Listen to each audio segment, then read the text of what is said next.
Bonjour tout le monde, comme c'est. Donc voilà, aujourd'hui, je vais rapidement revenir sur les événements d'hier soir sur les Champs-Élysées. Et je pense que ce matin, en tant que Français, on a tous un sentiment de tristesse, de dégoût, mais surtout, et je dis bien surtout, de la haine en fait. De la haine de voir que dans un pays dit en état d'urgence, une personne comme lui, connue des services de police avec un casier judiciaire très lourd, peut se permettre de circuler librement sur les Champs-Élysées avec une calache et un fusil à pompe dans le coffre. Non mais est-ce que ça c'est normal déjà? Tu as vu le casier du mec? Oh c'est mesrine, c'est tentative d'homicide sur un flic et son frère en 2001.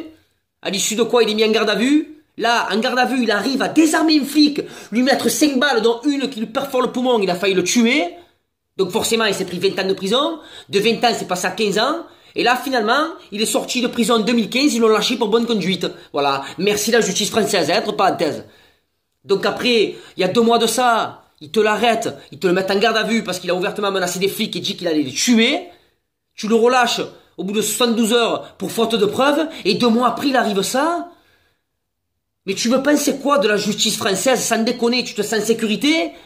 Mais même plus la police, ils sont en sécurité. Faute de preuves. Alors explique-moi pourquoi quand tu as perquisitionné son domicile, tu t'es rendu compte qu'il y avait des éléments de radicalisation et des armes. Tu pouvais pas t'en apercevoir avant ça, si t'as pas mis la puce à l'oreille, tu pouvais pas le fliquer H24 à ce mec. Non mais sans déconner, tu attends encore que le sang il coule, t'en bats les couilles. Eh non, t'en bats les couilles, c'est certainement pas le tien, ni ta famille. Non mais c'est toujours pareil, c'est toujours les mêmes qui trinquent, faut arrêter. Oh faut arrêter, ça va s'arrêter quand? Ça va s'arrêter quand? Alors forcément, qu'est-ce que tu peux faire toi en tant que Français? Tu peux pas faire grand chose, on est d'accord? On met des drapeaux en berne, on fait des minutes de silence, tu t'habilles en noir, tu mets des photos de profil, des statuts, tu compatis, tu fais ce que tu peux, mais tu peux rien faire. La seule chose que tu peux faire, c'est prendre ton plus beau bulletin de vote et aller voter dimanche. On est d'accord que c'est la seule arme qu'on a nous en tant que Français. Et c'est déjà beaucoup, je trouve. Enfin, à un moment donné, il va falloir dégager ce gouvernement d'incapables, là. Oh, tu n'as pas l'impression que sous l'ère de François Hollande, il n'y a jamais eu autant d'attentats? Et est-ce que tu as l'impression qu'il en souffre, lui? Parce que moi, quand je vois François Hollande, il y a 5 ans et maintenant, physiquement, j'ai pas l'impression qu'ils sont marqués par ça, tu vois. Moi, je pense que lui, il vit bien. Il le vit bien, moi, je trouve. Hein? J'ai l'impression qu'il s'en bat les couilles. C'est bien beau, ils seront cheveux de l'un, ils seront cheveux de l'autre, et après. Et il fait quoi pour les Français? Ça sert à rien, donc c'est pour ça. Prends-moi ton plus beau bulletin de vote et va voter dimanche.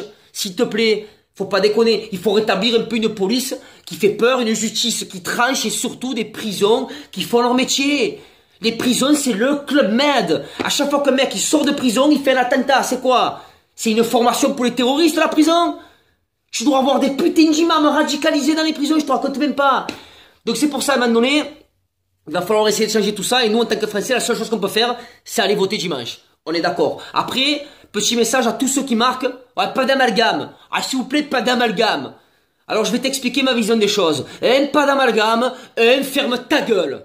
Comment tu peux te permettre de dire pas d'amalgame en te préoccupant du regard que les gens vont avoir sur toi, quand il y a des millions de Français, des millions de familles qui sont endeuillées, qui sont salies, qui ont peur, psychologiquement, qui sont marquées. Toi, tu penses qu'à ton petit confort. Pas d'amalgame, s'il vous plaît, hein. Mais qu'est-ce qu'on s'en bat les couilles de ton amalgame? Est-ce que tu crois qu'on a que ça à penser? Qu'est-ce qu'on en a à foutre, gros, je te le dis. Oh, sans déconner. Surtout que les mecs qui disent pas d'amalgame, c'était les mêmes qu'il y a 3 mois en arrière, on dit, pour l'affaire Théo, et tous les flics c'est des corrompus, on peut pas compter sur eux, et la police, même la police des polices, c'est tous pareil, c'est des pourris, c'est des connards. Toi, tu étais le premier à faire ça, à me faire des amalgames. Et là, tu te permets de dire pas d'amalgame. Donc voilà, je vais répéter, pas d'amalgame, ferme ta gueule. Au moins, c'est clair. Mais, il y en a autant pour les gens qui disent, ouais, putain, c'est encore des arabes, alors tous les musulmans ne sont pas terroristes, mais tous les terroristes sont musulmans, je te le dis. C'est valable pour eux aussi. Parce que cette phrase, c'est la plus débile que j'ai jamais entendue. Non mais c'est vrai, quand Marion Maréchal Le Pen, elle a dit ça, je dis, mais qu'est-ce qu'elle raconte? Non mais c'est comme si demain tu dis tous les gens qui boivent de l'alcool ne sont pas alcooliques, mais tous les alcooliques boivent de l'alcool. Tu t'en rends compte ou pas? Ça veut dire ça veut rien dire, c'est comme si je te dis, toutes les femmes qui font des fellations ne sont pas des putes, mais toutes les putes font des fellations. Est-ce que tu te rends compte? Est-ce que c'est plus clair maintenant que cette phrase elle est débile? Donc à un moment donné, arrête de vouloir constamment diviser les Français en mettant un peu d'huile sous le feu dès que tu en as l'occasion. Va voter dimanche et ferme ta gueule. Tu vois? Au moins peut-être que tu auras essayé de faire avancer un peu le schmilblick. Mais en attendant, c'est bon. C'est comme Poutou. Oh, il y a un mois de ça, juste après le débat télévisé, j'écoutais les gens, c'était le héros de la nation parce qu'il avait clashé Fillon et Le Pen. À ma parole, sur les réseaux sociaux, les gens ils marquaient, ouais, lui il a des couilles, franchement c'est un bon, il me régale. Ah, il te régale? Et quand il a dit qu'il voulait désarmer la police aussi, il t'a régalé? Non, parce que si hier le président, ça avait été Poutou, à cette heure-ci, on n'appellerait pas ça les Champs-Élysées, mais la boucherie Poutou justement. Hein? Je te garantis que je suis bien content que hier les filles ils étaient armées. Merci Poutou. Et quand tu lui dis, quand tu le mets devant le fait accompli, que tu lui dis, oh espèce d'abruti, tu te rends compte qu'heureusement qu'ils avaient des armes, les comme hier. Il te répond quoi? Ah non, attendez, faut pas tout mélanger. Moi j'ai parlé de la police de proximité dans les banlieues, hein. Pourquoi? Parce que tu crois que dans les banlieues, il y a pas d'armes? La calache et le pompe qu'il avait hier, tu crois que ça venait de Louis Vuitton et Champs-Élysées? Eh mon bel, donc c'est pour ça, arrête tes conneries, un mec comme toi, qui est candidat à l'élection présidentielle, c'est un danger pour les Français. Oh, sans déconner, je veux désarmer la police, il a dit. Tu as un temps de guerre, mon ami, réveille-toi. C'est pas pour rien que tu as fait 10 ans que tu fais 2%, et que tu as même pas de quoi t'acheter un costard, remets-toi en question. Oh, clochard, j'ai qu'une envie de te payer sandwich quand je te vois. Pour qui se prend ce mec? Donc c'est pour ça, merci Poutou, tu peux rentrer à la maison. Hein? Mangez le cul, Poutou.